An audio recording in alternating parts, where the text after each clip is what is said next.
La Bible dit, ces choses leur sont arrivées pour nous servir d'exemple. Elles ont été écrites pour notre instruction. Et nous avions dit que s'il nous restait une semaine à vivre, nous allons concentrer toutes les énergies pour faire tout ce que nous n'avons pas pu faire pendant cette semaine-là. Et ce qui fait que les choses qui se sont réalisées pendant cette semaine sont des choses d'une grande importance. Amen, amen. Alors, pour le vendredi, quand vous lisez dans la Bible, ça commence à partir de Matthieu 27. Matthieu 27, le verset 1 jusqu'au verset 60. On ne va pas tout lire. Quand vous serez à la maison, vous allez lire la suite. Matthieu chapitre 27, verset 1 jusqu'à 60. Marc chapitre 14 et Marc chapitre 15. Ces deux chapitres de Marc parlent du vendredi. Luc chapitre 22 et Luc chapitre 23, ces deux chapitres aussi de Luc parlent du vendredi. Et Jean chapitre 18 et le chapitre 19, ces deux chapitres de Jean aussi parlent du vendredi. D'entrée de jeu, avant d'aller plus loin, je voudrais nous dire, alors que toute cette semaine, c'est une semaine sainte, telle que nous l'avions dite, telle que je l'avais dit depuis le mercredi, mais le jour le plus spirituel, je voudrais dire, dans le ministère de Jésus, et dans cette semaine, commence aujourd'hui. Le vendredi, le samedi et le dimanche matin sont le jour le plus spirituel. Plus spirituel. Et le vendredi, aujourd'hui, qu'on va décortiquer, il y a 4 grands événements. 4 grands événements. Le premier événement, c'est la condamnation de Jésus. C'est le vendredi qu'on va donner la sentence. On va condamner Jésus à mourir. Deuxième grand événement, le vendredi qui s'est passé, c'est la passion, je voudrais dire la passion proprement dite, la souffrance proprement dite de Jésus. Troisième événement, le vendredi, c'est la mort, la crucifixion et la mort de Jésus. Et quatrième grand événement du vendredi, c'est l'enterrement de Jésus. Donc on retient que le vendredi, il y a eu 4 grands événements. Le premier événement, c'est la condamnation de Jésus. C'est ce vendredi qu'on va condamner officiellement Jésus à mourir. Deuxième événement, c'est la passion, la souffrance proprement dite. Certes que le jeudi déjà, vous vous rappelez, le jeudi soir, la nuit du jeudi, il a reçu un peu les préludes de sa souffrance, tel que nous l'avions dit, mais vraiment c'est vendredi que la souffrance proprement dite va commencer. Troisième événement qui va se dérouler, c'est la mort de Jésus ou sa crucifixion, et enfin l'enterrement de Jésus. Il y a 4 événements. On commence par la condamnation de Jésus. La condamnation de Jésus commence dans Matthieu chapitre 27. Le premier verset seulement est le verset qui suit. La Bible dit, dès que le matin fut venu, tous les principaux sacrificateurs et les anciens du peuple tinrent conseil contre Jésus pour le faire mourir. Après l'avoir lié, ils l'amenèrent et le livrèrent à Ponce Pilate, les gouverneurs. C'est là que je voudrais commencer. Donc, comme c'est un enseignement, on va aller un peu pôle pour qu'on puisse comprendre. Donc, les gens qui voulaient tuer Jésus étaient de 4 catégories de manière générale. Premièrement, les gens qui voulaient tuer Jésus, on les appelle dans la Bible des pharisiens. Deuxièmement, les gens qui voulaient tuer Jésus, dans la Bible, on les appelle les scribes. Troisièmement, c'est ce qu'on appelle les sadducéens. Et quatrièmement, ce qu'on appelle les sanhédrins. Ce sont là les 4 catégories de personnes qui voulaient tuer Jésus. Et c'est auprès de ces 4 catégories de personnes que Judas est allé trahir Jésus. Et la nuit d'hier, jeudi, ce sont ces 4 catégories de personnes qui se sont emparées de Jésus. Et Jésus a passé la nuit dans la cour des pharisiens. Ce sont eux qui l'ont géré toute la nuit. Et maintenant, pour les différencier, les pharisiens, vous savez, à cette époque-là, il y avait une religion qui existe même jusqu'à présent en Israël, qu'on appelle le judaïsme. Et c'était des pharisiens. Quand on parle dans la Bible, les pharisiens, souvent on les appelle des anciens, on les appelle des sacrificateurs, des prêtres. Ce sont des pharisiens qui avaient le pouvoir religieux à cette époque-là. C'est-à-dire que ce sont eux qui avaient le rôle d'enseigner la parole de Dieu au peuple. Ce sont eux qui avaient le rôle, n'est-ce pas, de faire quoi? De garder les Torahs, d'enseigner, de transmettre les Torahs aux enfants de Dieu. Donc, ils avaient le rôle d'encadrement spirituel de tous les Israélites à cette époque-là. Vous voyez donc qu'ils étaient des chefs, les pharisiens. Deuxième catégorie, c'est ce qu'on appelle les scribes. Les scribes, ils travaillaient beaucoup avec les pharisiens parce que les scribes, c'était des écrivains. Ce sont eux qui prenaient des notes, qui écrivaient même des textes de loi, etc. Ils étaient donc proches des pharisiens. Troisième catégorie, c'est ce qu'on appelle les sadducéens. Les sadducéens, c'était une classe sociale un peu riche. C'était une classe, des gens qui sont riches dans la communauté et des gens qui sont une élite intellectuelle, des gens qui ont étudié, qui ont un certain niveau. Et ces gens-là, quand ils arrivaient à l'église, on les donnait toujours des places de devant. Donc c'était des gens qui étaient très considérés, ils avaient un mot à dire aussi. C'était aussi comme une élite politique. Des familles qui ont eu des papas qui ont travaillé dans la politique, etc. Ces familles-là riches, ces familles-là un peu intellectuelles, ces familles-là un peu politiques, les représentants de ces familles, c'est ce qui constituait les Sadducéens. Enfin, il y avait ce qu'on appelle les Sanhédrins. Et c'est le nombre de Sanhédrins qui est donné, le nombre de Sadducéens, le nombre de scribes, le nombre de pharisiens n'est pas donné même par les commentateurs bibliques. Les Sanhédrins, plutôt, c'était comme, ça jouait deux rôles. C'était comme l'Assemblée, ça gérait le pouvoir législatif et le pouvoir judiciaire. C'est-à-dire qu'ils légiféraient les lois et ce sont eux qui jugeaient aussi. C'est ce qu'on appelle les Sanhédrins. Ils étaient constitués à 70 personnes et souvent on parle de 71 personnes. Ce sont ces gens qui voulaient tuer Jésus. Je suis en train d'expliquer comment la condamnation de Jésus est arrivée. Mais pourquoi ces gens voulaient tuer Jésus? Ils voulaient tuer Jésus parce que leurs intérêts étaient menacés. Quand Jésus était sur la terre, ils s'attaquaient à l'hypocrisie. Je vais vous dire des raisons. La première raison qui a poussé à ces gens, à ces 4 catégories de personnes de chercher comment tuer Jésus, c'est parce que Jésus les critiquait publiquement. Et il leur disait qu'ils étaient des hypocrites. Publiquement, il leur disait. Devant des grandes foules, imaginez, devant des grandes foules, vous critiquez les autorités religieuses. Par exemple, ici on peut dire les représentants des catholiques, des protestants, qui sont des gens connus et vous les critiquez. Par exemple, dans Matthieu 23, vous allez voir que tous ces chapitres, Jésus, il est en train de les critiquer. Matthieu 23. Tous ces chapitres, Jésus les critique. Il dit, par exemple, il utilise le mot « malheur à vous ». Par exemple, dans Matthieu 23, verset 13, « Malheur à vous, scribes et pharisiens hypocrites, parce que vous fermez aux hommes le royaume des cieux, vous n'y entrerez vous-même pas. » Verset 14, « Malheur à vous, scribes, pharisiens hypocrites, parce qu'il décrit pourquoi. » Verset 15, « Malheur à vous, scribes et pharisiens hypocrites. » Verset 16, « Malheur à vous, conducteurs aveugles, qui dites si quelqu'un jure, etc. » Il explique pourquoi il dit « malheur à vous. » Verset 23, « Malheur à vous, scribes et pharisiens hypocrites. » Verset 25, « Malheur à vous, scribes, pharisiens hypocrites. » Verset 27, « Malheur à vous, scribes, pharisiens hypocrites. » Verset 29, « Malheur à vous, scribes et pharisiens hypocrites. » C'est-à-dire que ces gens ont cherché à tuer Jésus parce que Jésus critiquait publiquement leur hypocrisie. Leur hypocrisie. Ça, c'est la première raison. La deuxième raison qui ont fait que ces gens, ces catégories de gens, vous voyez qu'ils détenaient les pouvoirs judiciaires, ils détenaient les pouvoirs législatifs, ils détenaient le pouvoir économique parce que les Sadducéens, c'était des grands commerçants, vous voyez, des grandes élites intellectuelles. Ils détenaient les pouvoirs religieux. Maintenant, ce sont ces gens-là que Jésus critiquait. Deuxième raison, Jésus travaillait les jours de sabbat. Ces gens ont cherché à tuer Jésus parce qu'il travaillait aussi les jours de sabbat.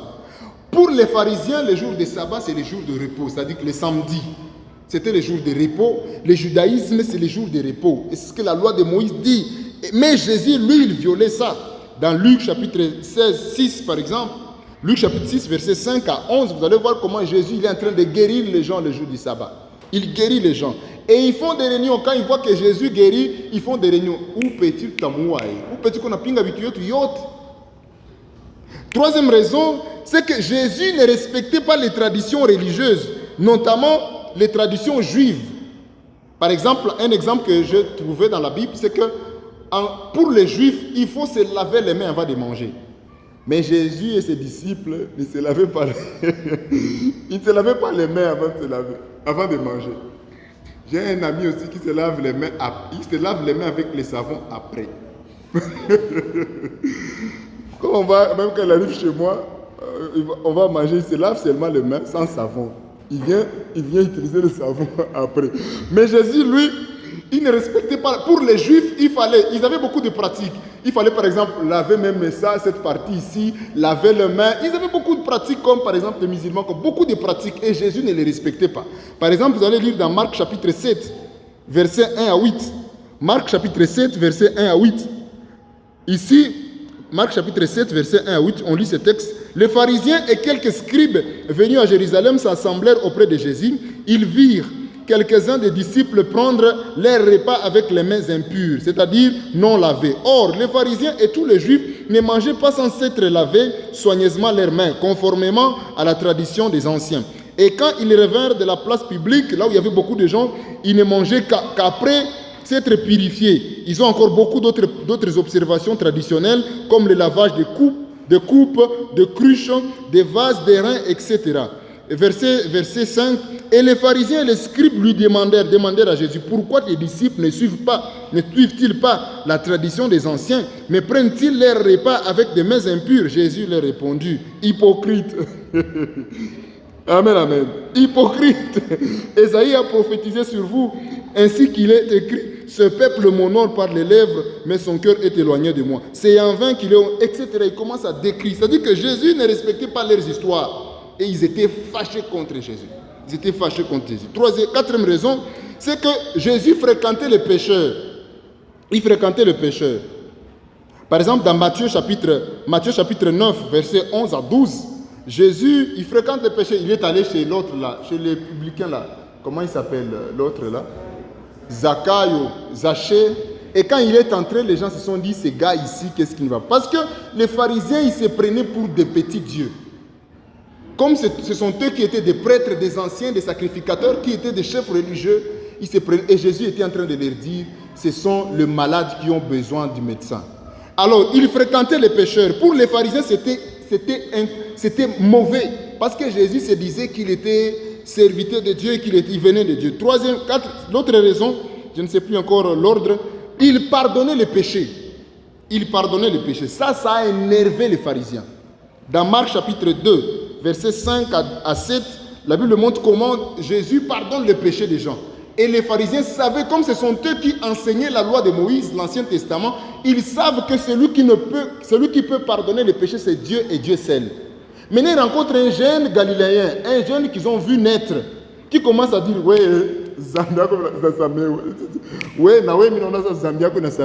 les pharisiens ne comprenaient pas ça. Ils ne comprenaient pas ça. L'autre raison, c'est qu'ils dénonçaient leur amour de l'argent et du pouvoir. Ce sont des pharisiens d'ailleurs qui avaient autorisé que les gens commencent à vendre dans les temples. Et ils dénonçaient leur amour de l'argent et du pouvoir. Vous pouvez lire dans Luc chapitre 16, verset 17. L'autre raison, c'est que Jésus enseignait avec autorité contrairement à eux, contrairement aux pharisiens. Quand Jésus enseignait, la Bible dit que le miracle et les guérisons les suivaient. Et il avait beaucoup de foules. Cette autorité qu'il avait, ces miracles, ça les dérangeait. Par exemple, dans Matthieu 7, 29, vous pouvez lire ça. Jésus avait chassé les vendeurs dans les temples. Le fait que Jésus a chassé les gens qui leur donnaient un peu de taxes, des impôts, etc., ça les énervait. Jésus racontait des paraboles contre eux. Sa façon d'enseigner, même les mardis, les 6 paraboles qu'il a données, c'était des 6 paraboles contre les pharisiens, les sadducéens, les sanédrins et les autres là. Mais les jours où il a exagéré, c'est les jours où il a dit, vous devez manger mon corps. C'est ces jours-là qu'ils ont fait même la réunion. Après là, ils ont même fait la réunion. Ou petit ça, en exagéré. Ou petit, en a comme niveau, il a un excès de zèle. Dans Jean chapitre, on va lire ça dans Jean chapitre 6. Le jour où Alibasirikisha Sane, il leur avait dit Moukoule Mouliang. C'est mon petit bivukutu. Jean chapitre 6. Verset 51 à 56. Je lis vite. Je suis, Jésus-Christ parle devant tous ces groupes-là. Il dit, je suis le pain vivant qui est descendu du ciel. Si quelqu'un mange ce pain, il vivra éternellement. Et le pain que je donnerai, c'est ma chair. Et je donnerai pour la vie du monde. Là-dessus, les Juifs disputaient entre eux, disant, comment peut-il nous demander de manger sa chair? Jésus leur dit, en vérité, je vous le dis, si vous ne mangez pas la chair du Fils de l'homme, et si vous ne buvez pas son sang, vous n'avez point la vie éternelle. Verset 54, celui qui mange ma chair et qui boit mon sang a la vie éternelle, et je les ressusciterai au dernier jour. Verset 56, car ma chair est vraiment une nourriture, et mon sang est vraiment un breuvage. Verset 56, celui qui mange ma chair et qui boit mon sang demeure en moi, et je demeure en lui. Amen, amen. Et quand vous descendez, vous allez voir plusieurs pharisiens commencèrent à murmurer. Et c'est ce jour-là, quand vous allez au verset par exemple 66, dès ce moment, plusieurs de ses disciples se retirèrent et ils n'allèrent plus avec lui. Pourquoi? Parce qu'il a dit, vous devez manger mon corps. Bref, les pharisiens et les sadducéens, ils se sont rendus compte qu'ils étaient menacés. Ils étaient menacés parce qu'ils savaient qu'il y avait un seul Dieu, mais il y a quelqu'un qui vient qui dit qu'il est Dieu. Il y a quelqu'un qui vient qui dit qu'avant qu'Abraham ne fût, je suis. Il y a quelqu'un qui vient qui dit, vous devez manger mon corps. Si vous ne mangez pas mon corps, il y a quelqu'un qui vient qui commence à critiquer leur hypocrisie. Ils disent ce qu'ils font en cachette. C'est-à-dire qu'ils ont vu que leur popularité était en jeu. Ils ont vu que leurs intérêts étaient en jeu. Et même les sadducéens, les pharisiens, ils ont commencé à dire que Jésus-Christ a blasphémé. C'est ça d'ailleurs la première grande raison qui vont pousser pour dire Jésus doit mourir parce qu'il est en train de blasphémer. C'est-à-dire qu'il est en train de s'appeler Dieu. Il dit qu'il est Dieu. Et chaque fois qu'on lui posait la question, tu as dit que tu es Dieu. Il dit, c'est toi qui le dis. Deuxième raison qui vont vraiment fonder. Alors, le problème c'est quoi? Pour les condamner, vous voyez déjà que le pouvoir religieux est déjà pour, le pouvoir judiciaire est déjà pour, il reste le pouvoir, comment on appelle ça? Le pouvoir, les trois pouvoirs, il y a le pouvoir exécutif, n'est-ce pas? Exécutif, législatif et le pouvoir judiciaire. Maintenant, à cette époque-là, ceux qui détenaient le pouvoir exécutif, c'était des Romains. Ce sont eux qui étaient des gouverneurs. Maintenant, eux déjà, les chefs religieux, les chefs qui ont le pouvoir législatif, ils sont déjà d'accord qu'il doit mourir. Maintenant, ils devraient alors partir avec ces messieurs, Jésus, devant celui qui va donner un dernier mot pour qu'il meure. Celui qui a le pouvoir exécutif. Et à cette époque-là, c'était des Romains. Vous vous rappelez qu'à cette époque, dans les pays dans lesquels Jésus a vécu, la Palestine d'aujourd'hui, etc., il y avait trois provinces. La province de Judée, la province de Samarie et la province de Galilée. Maintenant, les deux premières provinces de Judée et Samarie, étaient dirigées par un Romain qu'on appelle Ponce Pilate. Et Jésus, là, il est dans la province de Judée. C'est là où tous les Israélites étaient à cette époque pour la fête, bien entendu, de Pâques. Parce que la Pâques, à cette époque, c'était aujourd'hui, vendredi, le jour où on a crucifié Jésus. Maintenant, il fallait amener Jésus à Ponce Pilate, les gouverneurs de ce territoire-là, pour qu'il dise aussi, qu'il donne son dernier mot pour que Jésus soit mort. Amen, amen.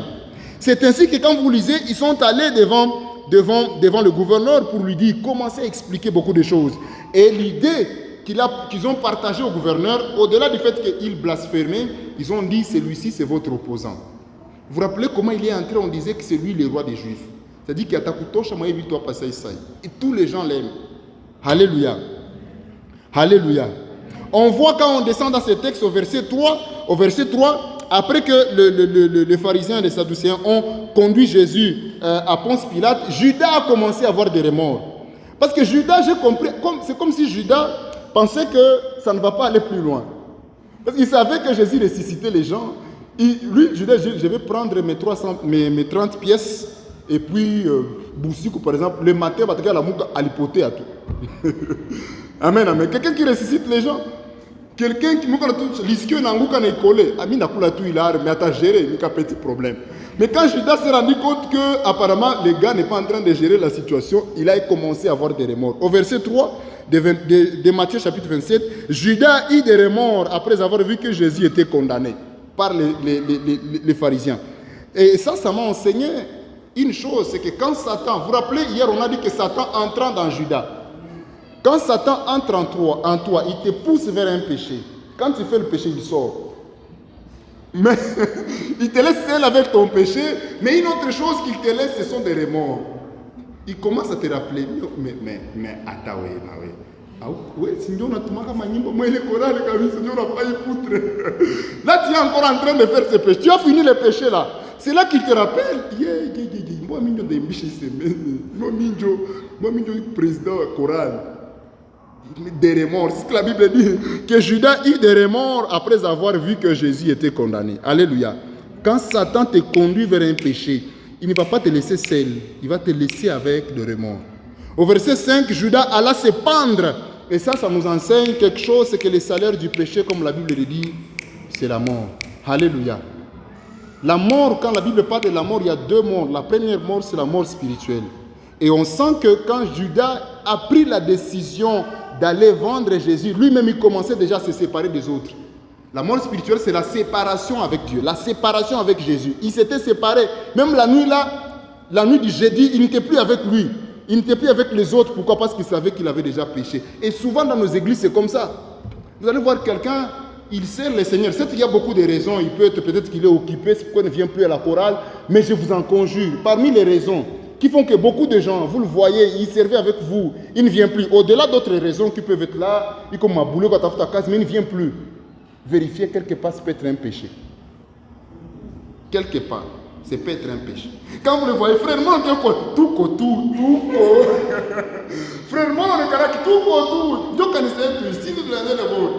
Quelque part, quand vous vérifiez très bien, vous allez voir que c'est un péché. Vous allez voir que c'est un péché. Quelqu'un qui était assidu, qui était là à l'œuvre de Dieu, qui faisait des choses, mais qui sait que ça fait des semaines, il est dans des choses bizarres. Quand vous vérifiez, je ne dis pas que tout le monde c'est comme ça. Il y a des cas isolés. Il peut y avoir déjà un boulot, il est trop occupé, il est loin, c'est possible. Mais la plupart des gens, c'est comme ça. On avait un frère, il prenait l'alcool ici à l'église. Quand on était encore à Seta là-bas, et on était déjà ici. Il jouait aux instruments ici, les anciens peuvent le connaître. On les voyait, on lui disait, frère, on allait voir Kapana. Mais on ne commençait plus à les voir. Après, certainement, on ne les voyait plus. Frère, il quoi est tout. Donc, tu vois, le langage des chrétiens, c'est même. Kimou, il a tout comme Mekiro. Tuko Kiro, Tuko Pamoja Kiro. Amen. Jusqu'à maintenant, quand vous les rencontrez, il est juste aux alentours ici. À chaque fois, Moukunya Pombe. Amen. Donc là, ça nous enseigne la loi de la semaille. C'est que tu sèmes, tu le récoltes. Judas a sémé la trahison et il a récolté la mort. Alléluia. Je pourrais te poser peut-être la question, qu'est-ce que tu es en train de s'aimer? Galates chapitre 6, verset 7. Galates chapitre 6, verset 7, la Bible dit, ne vous y trompez pas. On ne se manque pas de Dieu. Ce qu'un homme aura sémé, c'est ce qu'il va mentionner. Qu'est-ce que tu es en train de s'aimer? Judas a sémé la trahison et il a récolté la mort. Dieu nous encourage plutôt à s'aimer les biens. Dans Galates chapitre 6, verset 9, Galates chapitre 6, verset 9, la Bible dit, ne nous lassons pas de faire le bien, car nous moissonnerons au temps convenable si nous ne relâchons pas. Amen. Donc, Judas n'était plus avec les autres parce qu'il avait déjà des remords. Et le matin arrive, la Bible déclare, au verset 5, qu'ils ont conduit Jésus vers Pilate. Je suis en train d'expliquer le premier grand événement. Ça devrait être parce que le pharisien avait vraiment soif de tuer Jésus. Ça devrait être vers 6h30, 7h. Ils conduisirent Jésus vers Ponce Pilate pour que ce dernier prenne la décision de le tuer. La Bible déclare que Ponce Pilate a commencé à poser des questions à Jésus. Est-ce que c'est toi le roi des Juifs? Il a dit, c'est toi qui le dis. Il a demandé aux gens, et sa femme même aurait fait un rêve avant, la veille, pour dire, tu vas tuer un innocent. Et Ponce Pilate va dire, ces gars ici, je ne vois aucune erreur dans ces messieurs ici. Et les pharisiens, ma Bible déclare qu'ils étaient en train de mettre les feux. Ils suscitaient le peuple. Dites seulement qu'il y a Akouf et tout. Dites seulement qu'il y a Akouf. Et là, dans Matthieu, par exemple, dans Matthieu chapitre 27, verset 23, les gouverneurs, là parlant de Ponce Pilate, dit, mais quel mal a-t-il fait? Écoutez la réponse de la foule. Ils crièrent encore plus fort qu'il soit crucifié. Quand je préparais, je me suis arrêté. Je me suis dit, c'est comme si ces gens n'ont pas compris la question. La question était simple. Quel est le mal que ce monsieur a fait? Réponse, crucifiez-le. Alléluia, crucifiez-le. Et quand je suis revenu en arrière pour essayer de comprendre, j'ai compris l'homme. L'homme, il est toujours caméléon. Les humains sont toujours des caméléons. Les dimanches, là c'est le vendredi, c'est aujourd'hui. Les dimanches, Jésus entrait dans cette ville-là à Jérusalem. C'est la même foule qui était là. Bikwembe banatandika. Les rameaux banakati, ils étaient en train de crier Hosanna, Hosanna, fils de David, Hosanna, Hosanna, oh le Seigneur. Ils étaient en train de crier. Quand vous regardez, les dimanches des rameaux, c'était dans Matthieu chapitre 21. Versets 1 à 9, ils étaient en train de crier Hosanna, oh fils de David, Hosanna dans les lieux très hauts. Béni soit celui qui vient au nom du Seigneur. Il faisait comme ça des pénaux, il faisait comme ça des rameaux. Les mamans, mais quand tu m'as dit Kwembe. Ça, c'est le plus grand respect. Les lundis, quand il entre à Bethanie, ils les ont appelés, ça c'est notre prophète. Les vendredis, ils ont tous crié, crucifiez-les. Mais ils ont oublié que c'est dans leur ville que Jésus a guéri un paralytique de 37 ans. Et je suis sûr que dans cette foule de gens qui criaient, crucifiez-les, on pouvait avoir même les cousins, même l'ami intime de ces paralytiques-là. C'est dans cette ville que Jésus a ressuscité Lazare. C'est dans cette province-là, dans la province-là, Judée. C'est dans cette province que Jésus a ressuscité Lazare. Facilement, il y avait des voisins dans cette foule-là. Guérison des aveugles, notamment Bartimée a été guéri là-bas, des cousins de Bartimée. Quelques-uns de ses cousins seraient là. Et beaucoup de miracles. Pourquoi? Parce que tous les miracles qu'il faisait, c'était en Galilée. Et tous les Juifs étaient partis en Jérusalem. C'est-à-dire, au moins chacun y avait mangé peut-être un pain. Imaginez, 5000 personnes mangent des hommes seulement. On n'a pas compté les femmes. Et les femmes sont souvent les triples. Et avec des enfants, on n'a pas compté. L'autre jour, c'était 7000, sans compter les femmes. C'est-à-dire, sûrement, je suis en train de vous amener dans cette scène-là. C'est-à-dire que sûrement, il y avait des gens qui avaient mangé même 2 fois Mali Mikat. Ils étaient là, ils étaient en train de crier, crucifiez-les, tuez-les. J'ai essayé de comprendre pourquoi ces gens criaient comme ça, sans même comprendre la question. Parce que la question était simple, le gouverneur le dit. Mais quel mal a-t-il fait? Et ils crièrent encore plus fort qu'il soit crucifié. J'ai essayé de vérifier pourquoi ils ont crié comme ça en désordre. Juste le verset qui vient, Matthieu chapitre 27, au verset 22. Alors qu'ils crient au verset 23, au verset 20, ils ont crié au verset 23. Au verset 20, la Bible dit ceci: les principaux sacrificateurs et les anciens persuadèrent à la foule de demander Barnabas et de faire périr Jésus. Ah, ce n'était pas une décision qui venait de leur cœur. Il y avait Mamoto Koulichini. Il y avait des gens qui attissaient les filles. Il y avait donc des gens qui ont dit faisons quelque chose, faisons des choses comme ça. Et ça nous enseigne quoi? N'entrons pas dans des choses pour lesquelles nous ne connaissons pas les tenants et les aboutissants. Aujourd'hui, tu vas te poser une question. Tu vas te poser une question.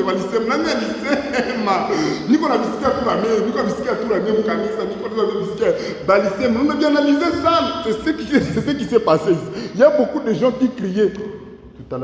C'est-à-dire qu'il y avait des gens, c'est ce que la Bible dit. Les principaux sacrificateurs et les anciens persuadèrent à la foule de demander Barnabas et de faire périr Jésus. Et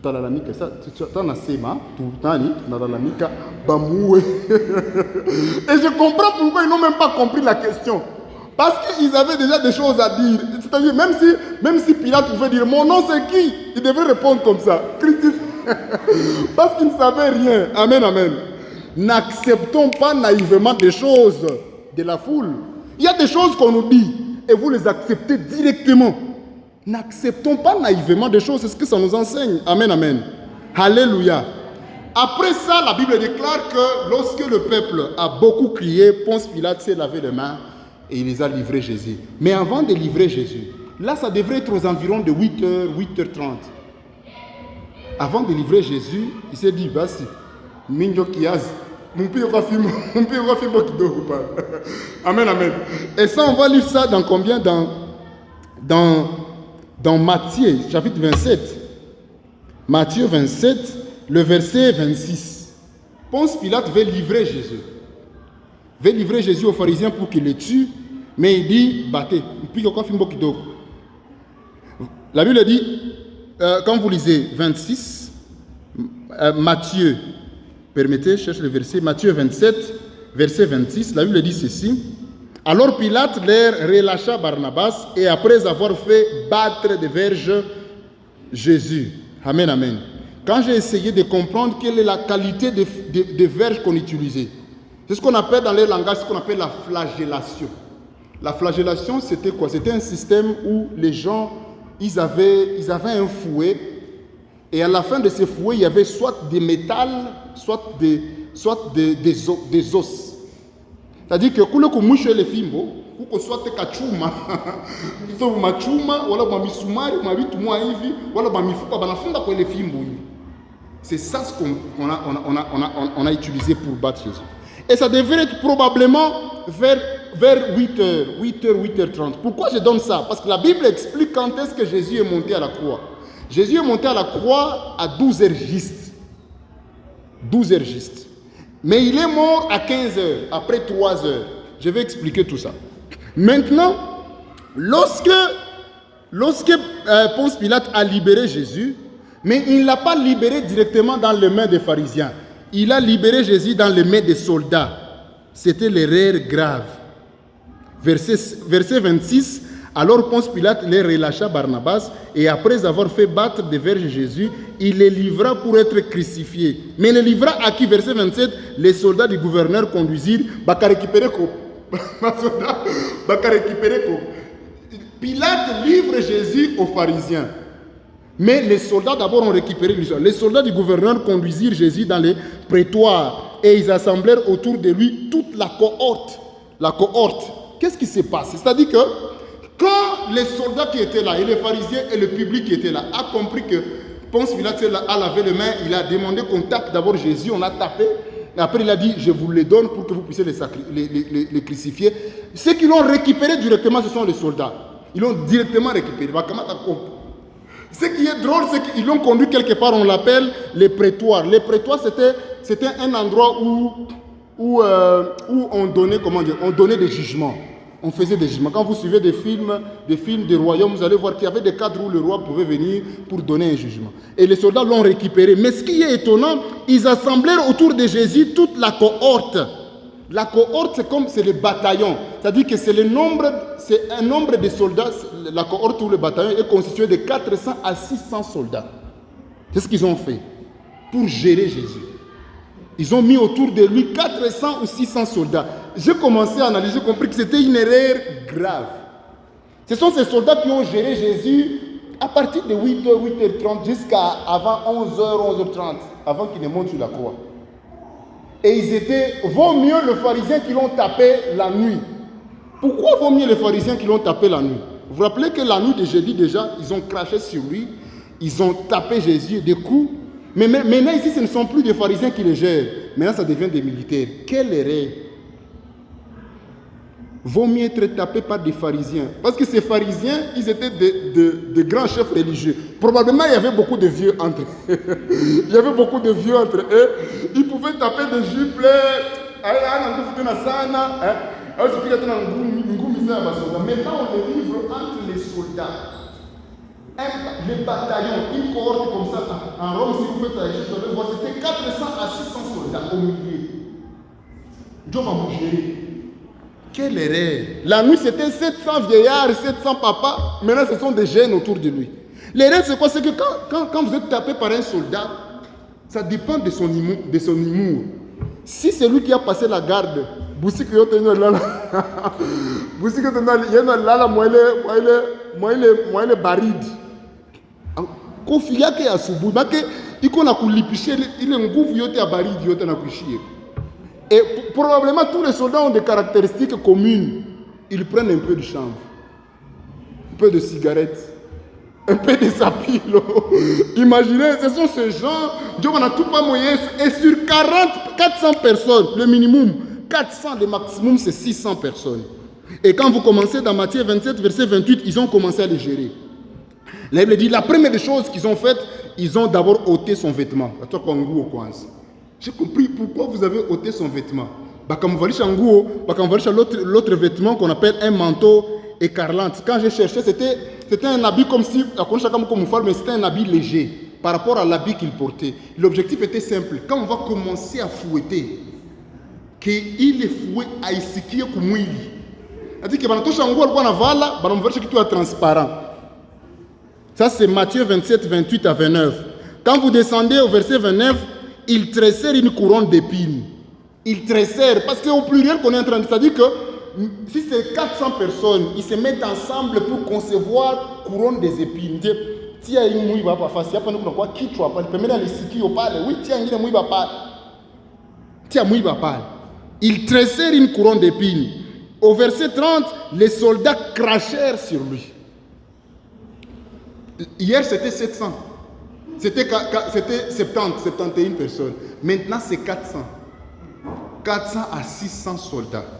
Chacun, à chacun sa pile, doit cracher sur le visage de Jésus. Cracher, 400 personnes. Entre 400 ou 600. Ils sont en train de cracher à tour de rôle. Je ne sais pas comment ils faisaient. S'ils attachaient d'abord et puis chacun crachait. Au verset 26, Matthieu 27, verset 30, là il dit qu'ils prirent les roseaux et frappèrent sur sa tête. C'est-à-dire, il m'a roseau, il m'a mis, tiens. Il y a, comment je vais dire, ma bambou, ça m'a bambou. Et ils prirent, c'est-à-dire au pluriel, chacun encore la moute.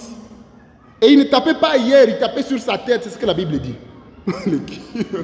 Ils ont déjà craché, ils terminent à cracher, chacun vient. Les soldats, ce ne sont pas des vieillards du jeudi soir. Ici, ce sont des soldats. Quand il y a un et il tapait sur la tête. Ce n'est même pas au cou, ce n'est même pas sur le jambe. Il tapait. La Bible dit au verset 30, ils tapèrent sur la tête de Jésus.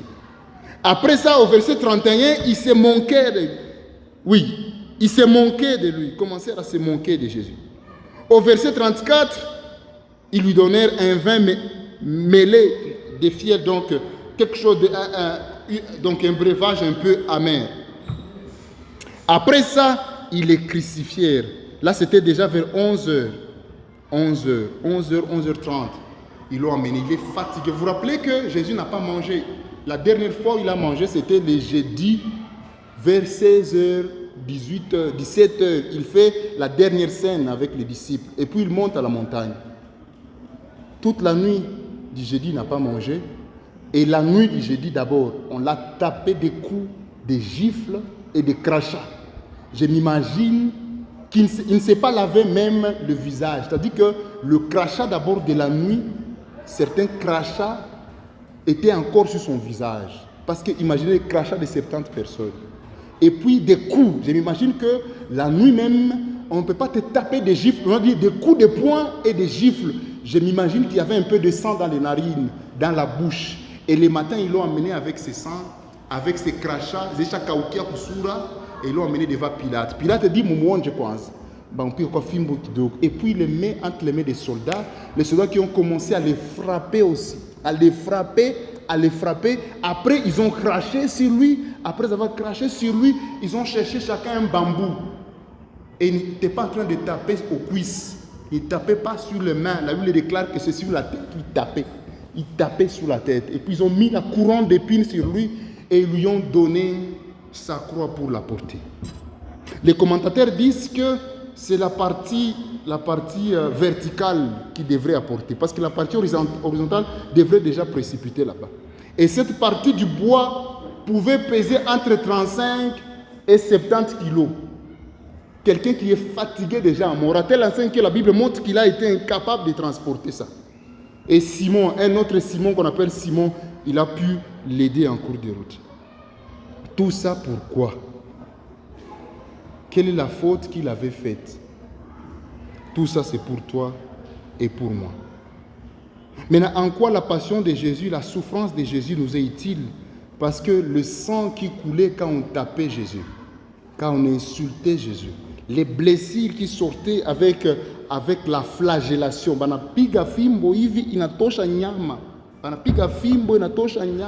Parce que là, à la fin, quand les moutiko, soit machuma, soit mamifou,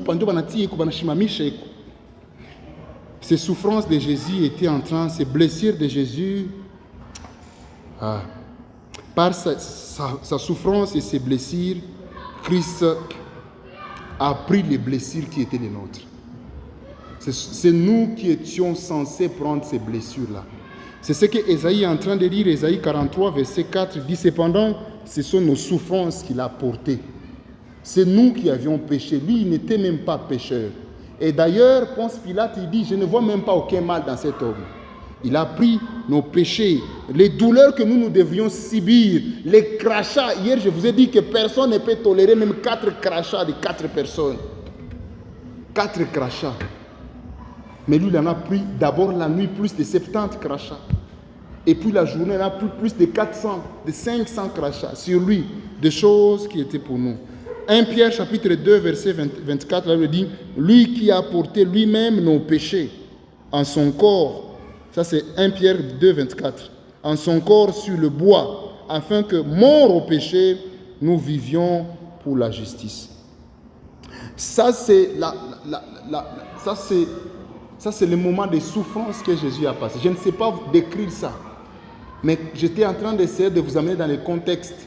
Depuis 8 heures jusqu'à 11h30, là c'était des fouets. Et les gens se moquaient de lui. Les gens l'injuriaient. Je ne sais pas quel type d'injure. Quand vous êtes dans Matthieu 27, verset 39, les gens l'injuriaient. Les gens se moquaient de lui. Et les gens, il y en a qui passaient chacun avec son injure. Imboa, on a vu macho, chacun avec son injure, à cause de toi et de moi. Et alors va intervenir sa mort, la mort de Jésus, il est sur la croix. Là, je ne parle pas des types de clous qu'ils ont versés dans ses bras. Des clous. Faites des recherches, vous allez voir, c'était des clous, un clou de 15, de 12. Napiga. Mbona aingi msichomola kwanza. Chomola kwanza musumari yenye basha piga mumuguru. Lete ile mrefu. Iko pale banapima. Hii ndio mrefu sana. Hii ndio combien de 18, ça va. Et toute la journée depuis 12 heures jusqu'à 15 heures, il était comme ça sur la croix. Les médecins peuvent expliquer ça très bien. Quand j'ai fait des recherches, on m'a dit c'est pourquoi il demandait beaucoup de l'eau. Pourquoi? Parce qu'il perdait beaucoup de sang. Et les cœurs demandaient plus, il battait tellement vite. Comme il perdait beaucoup de sang, il avait besoin d'étancher sa soif. Et imaginez, il demande de l'eau pour étancher sa soif, vinaigre. Et il est comme ça. Imaginez même la façon de respirer. Respirer comme ça. Vous faites quoi 30 minutes. Quand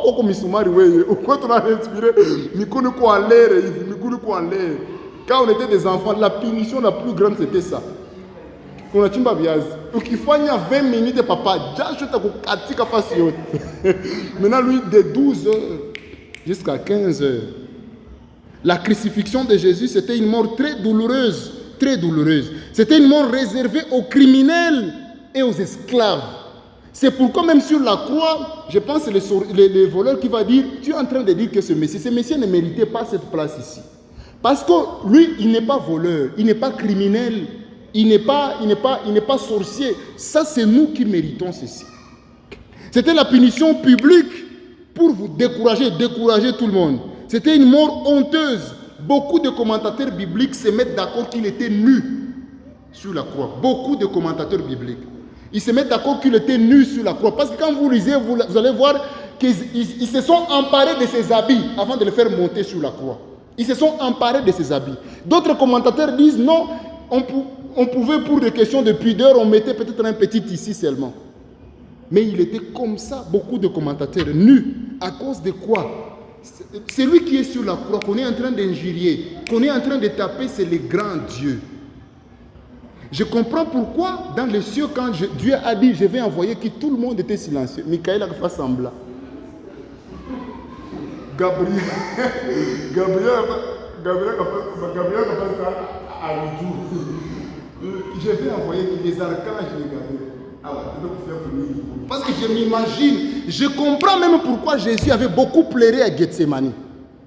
Avant d'être arrêté, il a pleuré jusqu'à ce que la sueur est tombée comme sang. La sueur descend comme ça.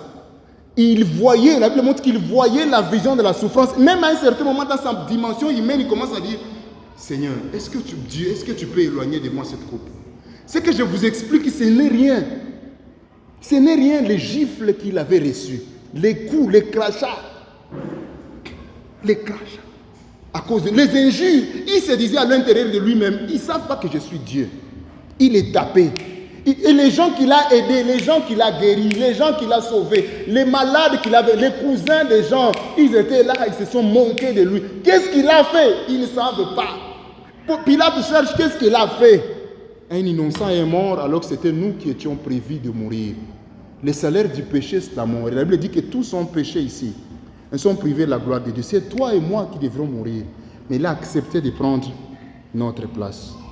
La 9e heure, la Bible dit, la 9e heure, ça veut dire à 15 heures, Jésus poussa un grand cri sur la croix. Mais avant de pousser le cri, il dit d'abord, Père, Père, pourquoi tu m'as abandonné? Pourquoi m'as-tu abandonné? Seigneur, Seigneur, mon Dieu, pourquoi tu m'abandonnes? Et c'est vrai, Dieu l'avait abandonné. Pourquoi Dieu l'avait abandonné? Parce qu'au fait, sur la croix, c'est là où Jésus avait pris sur lui tous nos péchés. La Bible dit dans Ésaïe 53, pourquoi Dieu l'avait abandonné? Et Jésus, c'est lui-même qui crie comme ça. Qui crie comme ça. Il crie, Eloi, Eloi, lama sabachthani. Mon Dieu, pourquoi m'as-tu abandonné?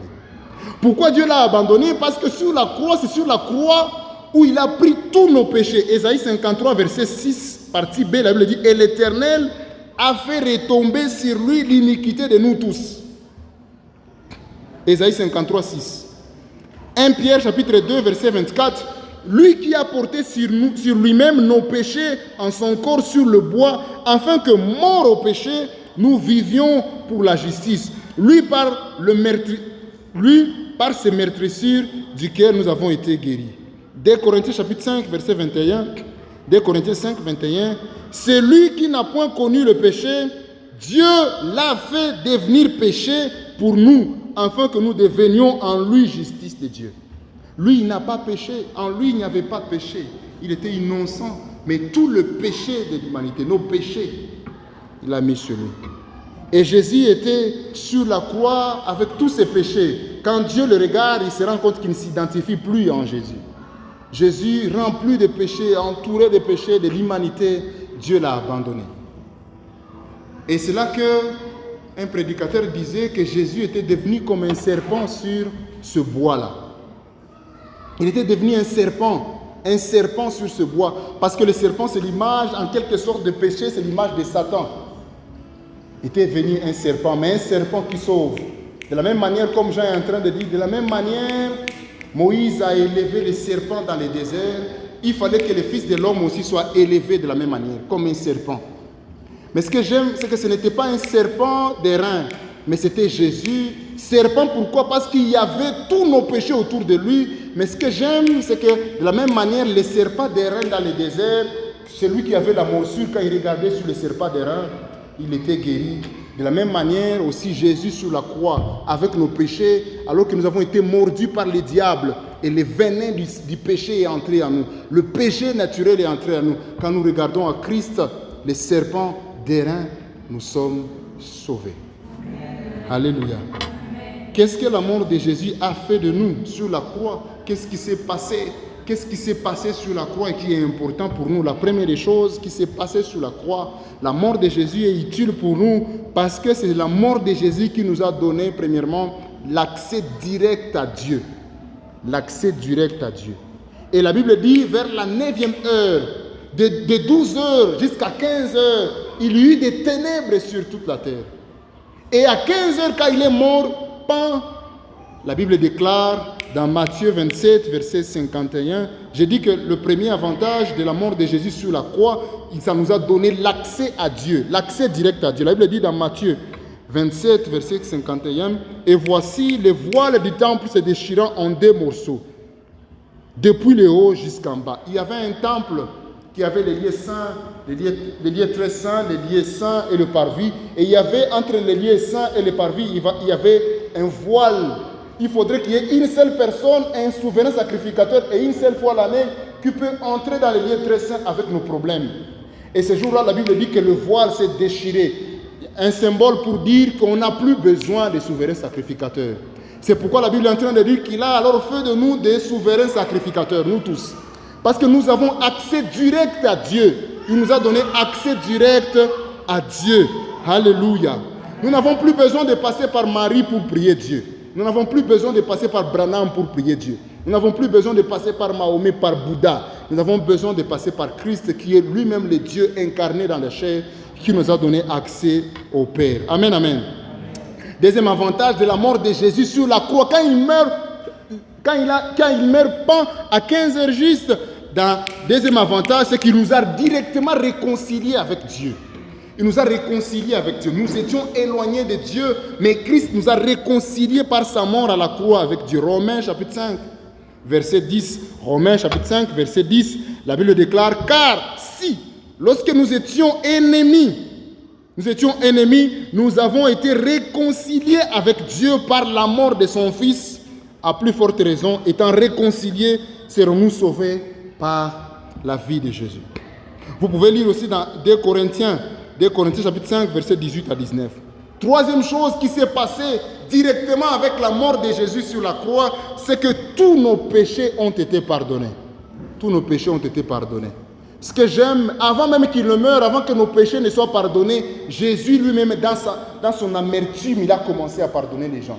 Avant de mourir, il a dit, Père, pardonnez-les parce qu'ils ne savent pas ce qu'ils sont en train de faire. Mais toi, tu pardonnes quand?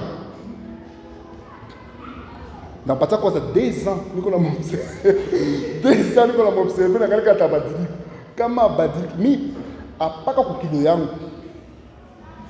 et tu viens la prière. Jésus, alors qu'il avait encore l'amertume, il est encore sous la croix. Il n'est pas encore mort, mais il pardonne déjà. Alléluia. Mais toi, tu attends, on n'a pas de punition. D'abord 2 semaines, vous se mèche. Une année, un message, ni quoi fait. Une année, ni quoi fait. Vous dormez ensemble, vous mangez ensemble, vous faites des choses ensemble. Mais Jésus sur la croix, il souffrait déjà. Il respirait très mal, mais il a pardonné. Alléluia. Et quand il est mort, Dieu nous a pardonné. Pourquoi? Parce que c'est nous qui devrions mourir. Mais Dieu avait besoin de quoi? Dieu avait besoin de voir le sang. Parce que Dieu avait dit que sans effusion du sang, il n'y a pas le pardon de péché. Maintenant, le sang des animaux était incapable de pardonner le péché. Il faudrait qu'il y ait un sang plus fort, dans lequel sang il y a la vie, qui va faire comme un transfert. Vous voyez, quand vous tuez quelqu'un, on tue quelqu'un quand son sang, on le vide de son sang. Quand le sang se vide du corps, quelqu'un meurt. On prend une vie, la personne meurt, mais la vie de cette personne se trouve dans son sang. C'est ce que Lévitique est en train de dire, que la vie de toute chair se trouve dans son sang. C'est le sang là de Jésus qu'il est monté avec ça auprès du Père comme un plus grand souverain sacrificateur pour présenter à Dieu. Voici le sang qui est plus précieux que le sang des animaux, dans lequel il y a la vie, mais qui n'est pas une vie éphémère des animaux, mais qui est une vie éternelle. C'est-à-dire ceci alors que celui qui est pécheur, qui a comme conséquence qu'il devrait mourir, qui accepte que moi je suis mort au lieu que lui meure, je lui donne mon sang, lequel sang contient la vie éternelle, et tu l'acceptes dans le royaume. Vous comprenez ce qui s'est passé? C'est ce qui s'est passé, c'est-à-dire que Dieu nous pardonne, pas parce que nous avons demandé pardon, il nous pardonne parce qu'il y a quelqu'un qui a payé par son sang. Sans effusion du sang, il n'y a pas le pardon de péché. Et Jésus nous a pardonné les péchés. La mort de Jésus sur la croix dans Éphésiens chapitre 1, verset 7. Éphésiens chapitre 1, verset 7, la Bible dit, en lui, nous avons la rédemption par son sang, la rémission de péchés selon la richesse de sa grâce. Éphésiens chapitre 1, verset 7. Quatrième avantage de la mort de Jésus sur la croix, c'est que c'est la mort de Jésus qui nous a justifiés et qui nous a sanctifiés, qui nous a rendus justes devant Dieu et qui nous a rendus saints devant Dieu. C'est la mort de Jésus. Nous n'entrerons pas dans le royaume de Dieu parce que nous avons fait des actes. Je vais vous décevoir. Ce ne sont pas nos actes qui nous feront entrer dans le royaume de Dieu. Parce que les actes ne sauvent pas. Ce qui sauve, c'est la foi en Christ. Nos actes nous feront de nous, quand nous serons maintenant dans le royaume des cieux, ce sont nos actes qui feront que nous soyons différents dans le royaume des cieux. Ce sont nos actes qui seront fonction de nos couronnes, les ailes que nous avions eues. Il y a plusieurs types de couronnes, Paul est en train de décrire. Mais nous hériterons le royaume de Dieu parce que nous avons accepté que Christ est mort pour nous. Et le fait d'accepter que Christ est mort pour nous, Christ est entré dans notre vie, il nous a rendus saints devant Dieu. Nous sommes devenus saints, c'est ce que Hébreu est en train de dire, Hébreu chapitre 10, verset 10. La Bible dit dans Hébreu chapitre 10, verset 10, c'est en vertu de cette volonté que nous sommes sanctifiés une seule fois pour toutes par l'offrande du corps de Jésus-Christ. Hébreu chapitre 10, verset 10. C'est en vertu de cette volonté que nous avons été sanctifiés, nous sommes devenus saints. Parce que Christ est mort pour nous, et c'est parce que Christ s'est livré lui-même. Nous sommes saints. Et cette sanctification, c'est la sanctification des positions. Il y a deux grands types de sanctification. Il y a ce qu'on appelle, il y a 3, 4, mais 2 principalement. Il y a ce qu'on appelle la sanctification des positions. Le fait que tu acceptes Christ comme Seigneur et Sauveur, la Bible dit dans Apocalypse chapitre 3, verset 20, c'est lui qui entend ma voix et ouvre la porte, j'entrerai chez lui. Christ entre en toi via le Saint-Esprit, tu deviens saint. Parce que Dieu ne te voit plus, il voit Christ en toi. Ce que Paul est en train de dire, ce n'est plus moi qui vis, mais c'est Christ qui vit en moi. Le fait que Christ vit en moi, le Saint-Esprit vit en moi, je suis saint par la position que j'ai sur le plan spirituel. Je suis enfant de Dieu de la même manière comme Christ. Maintenant, au-delà de cette position spirituelle, sachant que je suis saint, c'est là que Dieu nous demande alors le deuxième type de sanctification, la sanctification progressive. De marcher selon notre nouvel état. De marcher comme des saints parce que nous sommes saints. C'est-à-dire ceci. C'est parce que je suis saint, je sais que je suis saint, que je ne fais pas la débauche. Parce que je sais que la débauche va me salir. Mais ce n'est pas, je ne fais pas la débauche pour être saint. Ça devient, c'est le contraire. Je ne sais pas si je peux comprendre. Donc c'est comme ça. Ce que Christ a fait, c'est quoi? C'est qu'il nous a rendu saints. Si vous acceptez Christ comme Seigneur, vous devenez saint. Mais la sanctification, là, c'est la sanctification de position. Parce que notre position en acceptant Christ, c'est la position d'enfant de Dieu. Parce que c'est Christ qui vit en nous qui est saint. Et il nous a donné ce sanctification. C'est pourquoi quand vous lisez tous les épîtres de Paul, vous allez voir que Paul l'écrit au début jusqu'au début. Colossiens, Galates, Éphésiens, vous allez voir au sein de l'église de Christ, au sein de l'église de terre, au sein de l'église de terre. Parce que sur le plan de position, je suis saint, je suis enfant de Dieu, je suis saint. Parce que Christ vit en moi. Ce n'est plus moi qui vis, c'est Christ qui vit en moi. Maintenant, ce que Dieu nous demande de faire, c'est quoi? Nous devons alors rechercher la paix et la sanctification. Nous devons rechercher, en collaboration avec le Saint-Esprit, de vivre sur la terre comme des saints. Vous comprenez? Mais quand beaucoup de chrétiens sont à l'église, si tu ne sais pas que tu es saint, tu vas commencer à fournir des efforts pour devenir saint. Alors que si tu fournis des efforts pour devenir saint, tu ne deviendras jamais. Mais si tu connais que tu es saint, tu vas plutôt, avec le Saint-Esprit, essayer de manifester ton état à l'extérieur. Vous comprenez? L'exemple que je vous donne. Si il a plu, vous quittez à la maison, vous savez qu'il a plu. Moi, je fais beaucoup, je fais le vestiaire. Vous voulez dire, ma tante commis, il y a beaucoup de vous. Mais chaque fois, le vestiaire, comment tu marches? À un certain moment, tu décides que je ne vais pas venir au kit. Il y a dans l'église à côté. Tu marches comment si tu décides de venir, tu regardes. Quand tu as dit, il y a des moments où tu as dit, tu as dit, tu as dit, 15 minutes. Pourquoi? Parce que tu sais que tu es propre, maintenant tu regardes où mettre Jésus. Mais si tu ne sais pas que tu es propre, tu sais que tu as des retours. Tu ne vas pas regarder là où mettre les pieds. C'est ça les grands pièges. C'est ça les grands pièges. C'est que beaucoup de chrétiens, Satan nous fait croire que nous ne sommes pas des saints. Maintenant, qu'est-ce qu'il fait? Il fait croire que nous sommes toujours des pécheurs. Et si tu sais que tu es pécheur, alors tu as des retours. C'est-à-dire que nous mais l'état que nous avons, c'est l'état des saints. Maintenant, Christ nous dit, comme vous savez que vous êtes saints. Maintenant, tu vas regarder dans les publicités, non, les filles,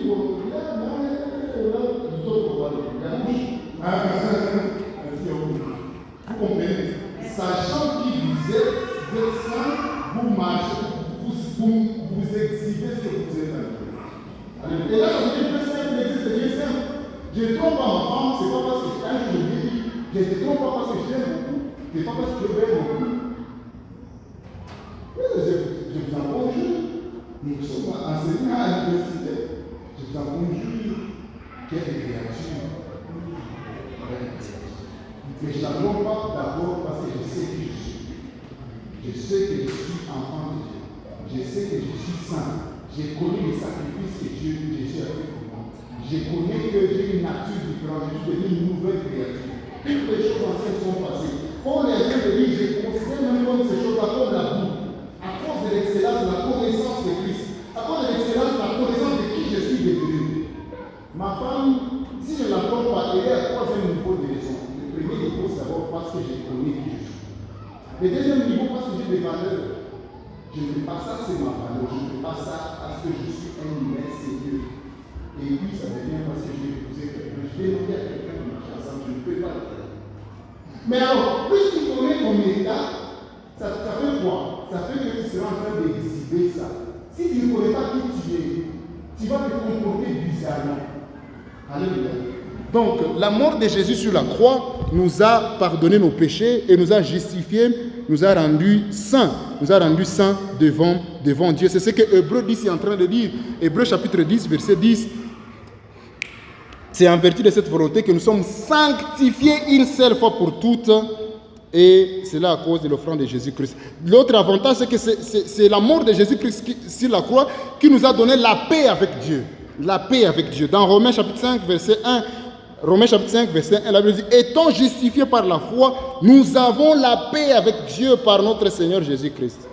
La mort de Jésus-Christ aussi, c'est que la mort de Jésus-Christ a fait, c'est que ça nous a libérés du péché. Romains chapitre 6, verset 6, la Bible déclare, sachant que votre vieil homme a été crucifié avec lui, afin que le corps du péché fût détruit, pour que nous ne soyons plus esclaves du péché. Et tous ces avantages se résument donc dans l'amour de Christ. Christ nous a beaucoup aimés. Les vendredis, pour terminer, les vendredis, c'est clôturé à 15h, Jésus-Christ meurt, vers 16h, 18h, on en commence à chercher comment l'enterrer. Mais ce que j'aime quand j'ai lu dans ma Bible, et ça nous donne une leçon très importante, quand j'ai lu dans la Bible, je parle de l'enterrement maintenant de Jésus, Matthieu chapitre 27, verset 57 à 58, la Bible dit, le soir étant venu, arrivant un homme, j'ai souligné dans ma Bible, un homme riche d'Arimathée, nommé Joseph, lequel était aussi disciple de Jésus, et il s'est rendu vers Pilate et demanda le corps de Jésus. Ma Bible me dit, et Pilate ordonna de le remettre. Qu'est-ce que ça nous enseigne? Et quelle est la leçon que j'ai tirée de ça? C'est que la Bible déclare que l'homme, le soir arriva, un homme riche d'Arimathée. La leçon que j'ai déclarée, je dis à Dieu, alors que j'ai prié, mon Seigneur, parti bunga, parti là. L'enterrement de Jésus commence par un homme riche d'Arimathée. Il a dit que c'était un homme riche d'Arimathée qui était disciple de Jésus. Ah, j'ai compris qu'on peut avoir de l'argent et être aussi sérieux avec Dieu. Alléluia. Je vous dis, si Joseph d'Arimathée n'était pas là, Jésus allait ressusciter sur la croix. Parce que si on n'enterrait pas Jésus le vendredi, le samedi c'était le jour du sabbat, c'est-à-dire qu'on ne fait rien, on ne fait plus rien. Si on ne pouvait pas l'enterrer le vendredi, le samedi on ne l'enterrerait plus. Parce que le jour du sabbat, on ne fait rien. Pour les judaïstes, le judaïsme à cette époque, même si tu ne peux rien faire. Et le dimanche, le jour où on pouvait faire quelque chose, on devait raconter, Alléluia. Mais la Bible dit qu'un riche d'Arimathée est venu enterrer Jésus. Alléluia. Que Dieu nous donne l'argent. Amen. Je répète. Que Dieu nous donne l'argent. Alléluia. Souvent, je répète, que Dieu nous donne l'argent. mais qui nous aide aussi à rester fidèles quand nous aurons cet argent. Parce que souvent même, il y a l'église, je sais qu'il y a des gens comme ça. Vous arrivez à l'église, vous êtes frustré. Comment ma nombre à virago n'a pas qu'il la volonté est là, mais boum, ça. Il est micro chaque arrivé, tu sais qu'il est micro chaque arrivé, mais boum, ça. Mais au-delà de ça, que Dieu nous donne des gens qui auront de grands postes de responsabilité. Parce que la Bible dit que lorsque Joseph d'Arimathée est allé voir Pilate, il a dit, je viens demander le corps de Jésus. Et la Bible dit, et Pilate ordonna de le remettre. Pourquoi? Parce que c'était quelqu'un qui avait un poste. Il était aussi dans les Sanhédrins. Il était aussi un grand. Alléluia. Au-delà de l'argent, que Dieu nous donne des postes de responsabilité. Il y a certaines choses pour lesquelles nous souffrons parce que nous n'avons pas des postes de responsabilité. Vous voyez par exemple, les temples, si nous sommes dans ces temples ici, c'est parce qu'un jour Dieu a donné un poste de responsabilité à l'un de nos frères. On entre dans le poids, c'est pas tout déjà pour la frère, ma bio, ma part, pour la bâtiment, on peut les photos, si vous n'avez pas d'où vous venez. On entre dans la salle, c'est là. Souvent, vous avez certains bancs de métier dehors.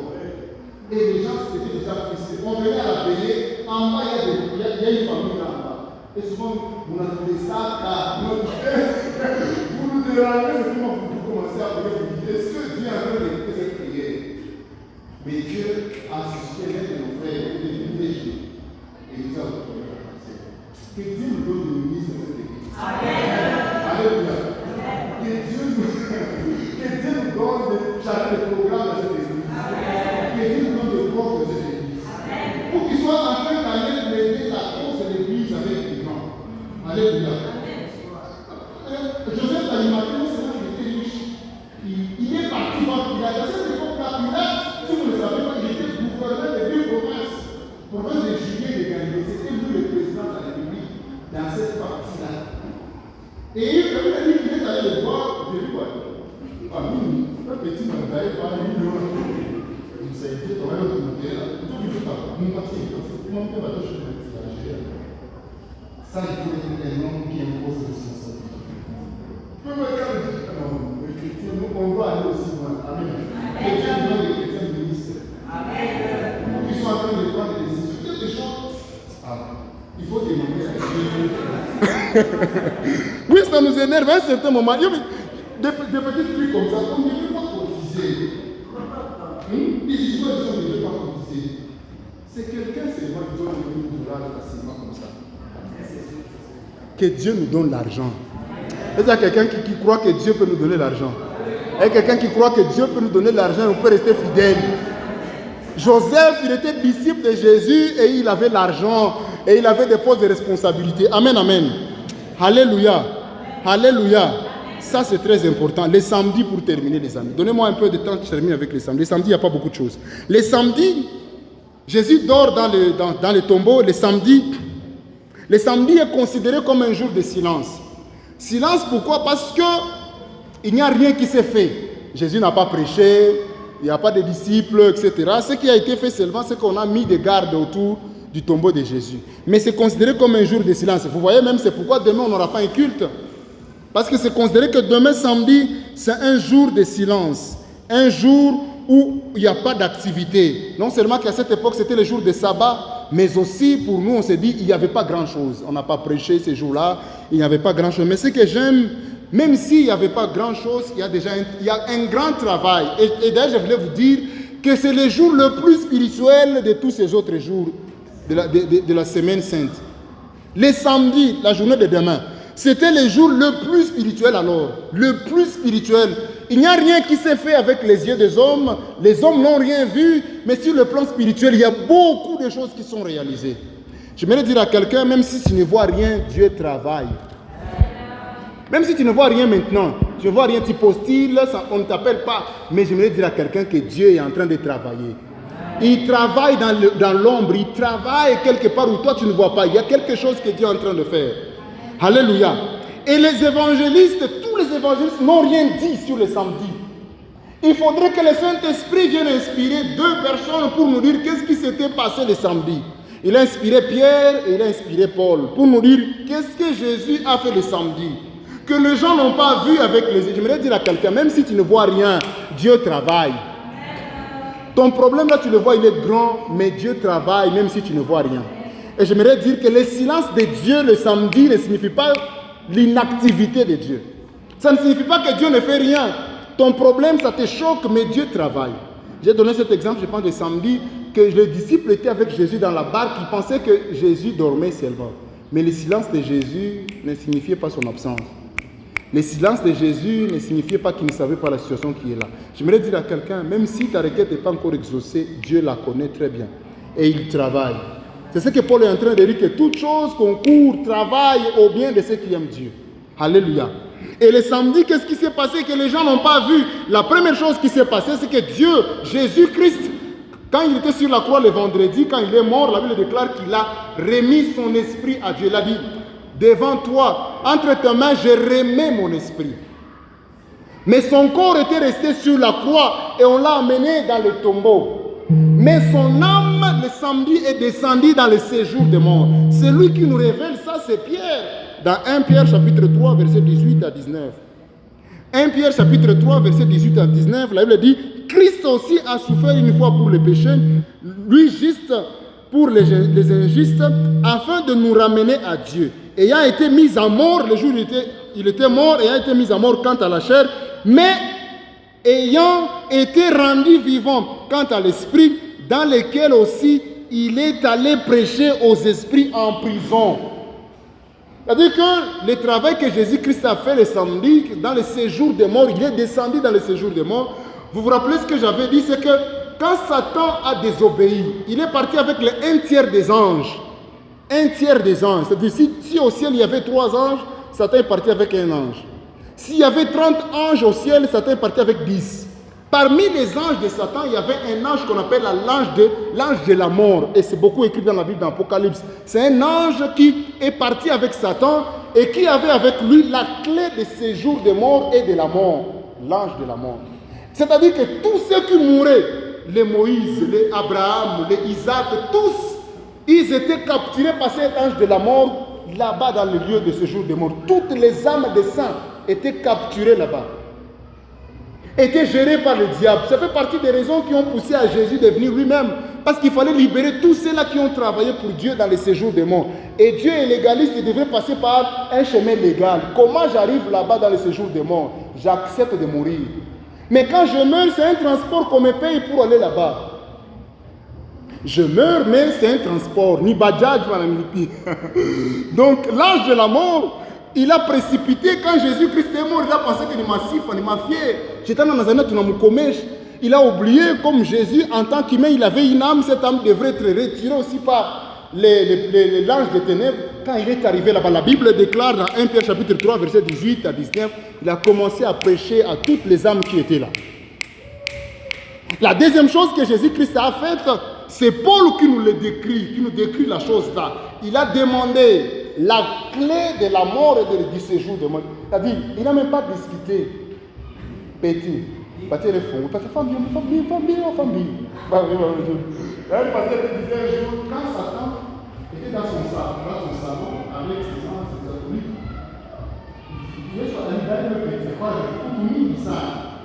Mais quand même discuter comme ça, il les voit apparaître. Il demande à l'âge de Diabo.